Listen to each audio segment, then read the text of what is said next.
dari Fakultas Teknik Komputer. Di sini saya akan mempresentasikan mata kuliah kartografi. Di sini saya akan membahas tentang 6 item, yaitu yang pertama ada definisi peta, yang kedua ada syarat-syarat peta, yang ketiga jenis-jenis peta, keempat simbol-simbol peta, yang kelima jenis-jenis proyeksi, dan yang terakhir yaitu pemanfaatan peta dalam keseharian. Selanjutnya, nah, di sini kita akan membahas tentang apa itu peta dan unsur peta. Lanjut. Peta adalah sebuah gambaran permukaan bumi pada bidang datar dengan skala tertentu melalui sebuah sistem proyeksi. Peta dapat disajikan dalam berbagai cara yang berbeda, mulai dari peta konvensional yang tercetak hingga peta digital yang tampil di layar komputer. Adapun unsur-unsur pada peta yaitu yang pertama itu judul peta, yang kedua legenda, yang ketiga simbol peta, yang keempat penunjuk arah mata angin, yang kelima skala peta, yang keenam lettering, yang ketujuh inset, yang kedelapan garis astronomis, dan yang terakhir adalah sumber peta dalam tahun pembuatan peta. Selanjutnya ada jenis-jenis peta. Menurut isinya, peta terbagi menjadi 4 bagian, yaitu yang pertama ada peta dunia. Peta dunia adalah peta yang menggambarkan bentuk, letak, dan wilayah negara-negara di dunia. Bisa kita lihat contohnya seperti ini. Terus yang kedua ada peta korografi, yaitu peta yang menjelaskan seluruh atau sebagian permukaan dengan skala kecil. Kita bisa lihat sama-sama, contohnya seperti ini. Lanjut.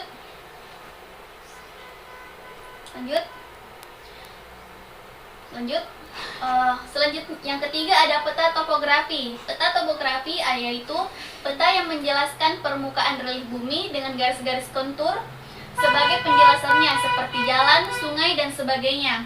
Di sini kita dapat melihat contohnya. Lanjut.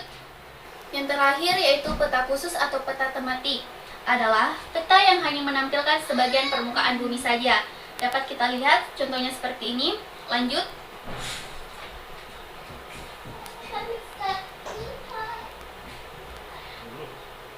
Selanjutnya yaitu berdasarkan skalanya peta terbagi menjadi 4 bagian, yaitu yang pertama peta kadaster, yang kedua peta berskala, yang ketiga peta berskala besar, dan yang terakhir yaitu peta berskala kecil. Peta kadaster adalah jenis peta yang menunjukkan wilayah peta tanah atau peta yang ada di dalam sertifikat tanah. Yang kedua yaitu peta berskala menengah, digunakan untuk menggambarkan wilayah yang luas medium, seperti kabupaten, kota, atau provinsi di Indonesia. Dan yang ketiga yaitu peta berskala besar, digunakan untuk menggambarkan wilayah yang kecil seperti kelurahan, desa, dan kecamatan. Dan yang terakhir yaitu peta berskala kecil, digunakan untuk menggambarkan wilayah yang paling luas seperti negara, benua, atau bahkan seluruh dunia. Selanjutnya,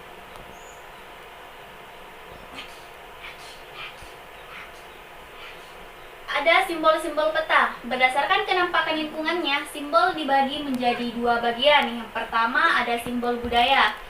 Adalah simbol yang mewakili kenampakan budaya, misalnya jalan, rel, kota, dan lain-lain. Di sini bisa kita lihat contoh simbolnya. Ada di sini jalan raya, jalan desa, rel, kota kecil, kota administrasi, dan ibu kota negara. Selanjutnya ada simbol alam. Simbol alam adalah simbol yang mewakili kenampakan alam, misalnya sungai, gunung, danau, dan lain sebagainya. Teman-teman bisa lihat contohnya seperti ini. Ada sungai, gunung, danau, dan rawa. Selanjutnya, itu berdasarkan bentuknya, simbol dibagi menjadi 3 bagian, yaitu yang pertama ada simbol garis. Simbol garis ini digunakan untuk mewakili data geografis yang berhubungan dengan jarak. Contohnya ada sungai, jalan, rel, dan batas wilayah. Teman-teman bisa melihat contohnya di sini. Di sini ada batas negara yang disimbolkan dengan titik memanjang seperti ini. Terus yang kedua ada batas provinsi. Simbolnya ada titik yang bulat besar. Terus selanjutnya ada yang kecil, begitu seterusnya. Terus ada batas kabupaten. Batas kabupaten itu ada garis besar terlebih dahulu, terus disusul dengan garis yang kecil, begitu seterusnya. Terus ada jalan kereta api. Jalan kereta api ini seperti yang teman-teman lihat di kehidupan nyata, simbolnya seperti ini, jalan rel kereta api. Selanjutnya, simbol garis yang selanjutnya ada jalan raya. Jalan raya ini disimbolkan dengan dua garis lurus yang saling berhadapan. Dan yang terakhir ada sungai. Sungai ini disimbolkan dengan garis yang berkelok-kelok. Terus selanjutnya ada simbol titik. Simbol titik ini digunakan untuk mewakili tempat. Contohnya ada kota, gunung, dan objek-objek penting yang lainnya. Contoh simbol titik teman-teman bisa lihat di sini. Di sini ada gunung, simbolnya yaitu disimbolkan dengan segitiga tetapi tidak berwarna. Itu disimbolkan dengan gunung yang tidak aktif. Terus ada juga simbol gunung api, penyimbolannya yaitu segitiga tetapi berwarna hitam. Nah, selanjutnya ada ibu kota provinsi. Ibu kota provinsi itu disimbolkan dengan garis kotak persegi dan berwarna hitam. Terus selanjutnya ada ibu kota kabupaten. Ibu kota kabupaten ini disimbolkan pula dengan lingkaran namun berwarna hitam. Terus ada simbol kota lainnya itu lingkaran namun tidak berwarna. Terus selanjutnya ada bandar udara. Bandar udara ini tentu saja simbolnya gambar pesawat. Dan yang terakhir ada pelabuhan. Pelabuhan ini disimbolkan dengan gambar perahu yang berwarna ungu seperti ini. Selanjutnya ada simbol area. Simbol area digunakan untuk mewakili suatu luasan tertentu. Contohnya ada danau, rawa, sawah, formasi batu kapur, gurun, dan hutan. Teman-teman bisa lihat di sini contohnya seperti ini. Ada danau yang disimbolkan dengan tentu saja berwarna biru, rawa, simbolnya seperti ini, sawah, dan formasi batuan kapur. Terus yang terakhir ada mata angin. Mata angin merupakan panduan yang digunakan untuk menentukan arah. Teman-teman bisa lihat contohnya seperti ini. Ada utara, selatan, barat, dan timur. Ya, mata angin pada umumnya. Selanjutnya, dan di sini teman-teman bisa lihat simbol warna. Contohnya seperti ini. Selanjutnya, ada jenis-jenis proyeksi. Jenis-jenis proyeksi ini menurut bidang proyeksi, proyeksi zenithal atau azimuthal menggunakan bidang datar sebagai bidang proyeksinya. Proyeksi ini menyinggung bola bumi pada suatu titik. Wilayah yang akan dipetakan bersinggungan dengan bidang proyeksi. Proyeksi ini cocok untuk memetakan wilayah kutub. Dan selanjutnya ada proyeksi kerucut atau konikal, menggunakan bidang kerucut sebagai bidang proyeksinya. Proyeksi kerucut cocok digunakan untuk memetakan daerah lintang tengah karena bidang proyeksi menyinggung wilayah tersebut. Teman-teman bisa lihat seperti ini proyeksi pada zenithal dan seperti ini proyeksi pada kerucut.